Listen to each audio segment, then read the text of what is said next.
फावडा माती आपल्याला ओढतो ना, फावडा माती आपल्याला ओढतो. उद्या अण्णा जिल्हा परिषद मध्ये गेला तर जिल्हा परिषद मध्ये अण्णाचा अनुभव असल्यामुळं त्या अनुभवाचा फायदा आपल्याला सगळ्यांना होणार आहे. एक मोठं पद अण्णाला मिळणार आहे आणि मग मोठ्या प्रमाणामध्ये जिल्हा परिषदचा निधी हा तुमच्या खालीपट्ट्यामध्ये येणार आहे. आता माझा मुलगा कोण आहे? योगेश दादा ना.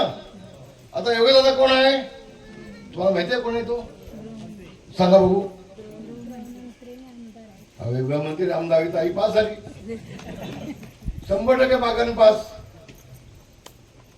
मग आता माझा मुलगा गृहमंत्री आहे, ग्रामविकास मंत्री आहे, महसूल मंत्री आहे, गृहकार्य फूडचा मंत्री आहे, अन्न नागरी पुरवठा मंत्री. 5-5 खाते त्याच्याकडे आहेत, 5-5 खाते त्याच्याकडे, माझ्या मुलाकडे, दादाकडे. एवढी खाती असल्यानंतर अण्णाने एखादं काम सांगितलं, दादा माझ्या मतदारसंघातलं ह्या गावचं हे काम आहे, झालं पाहिजे, सगळी कामं दादा बाजूला ठेवील आणि पहिल्यांदा अण्णाचं काम झाल्याशिवाय हा अण्णाचा फायदा आपल्याला. त्याला सांगा अण्णा फक्त जिल्हा परिषद राहणार नाही, तर अण्णाचा फायदा आपल्याला महाराष्ट्र शासनाच्या माध्यमातून देखील होणार आहे. आपल्याला तुम्हाला कोणा मंत्रालयात जाण्याची आवश्यकता नाही.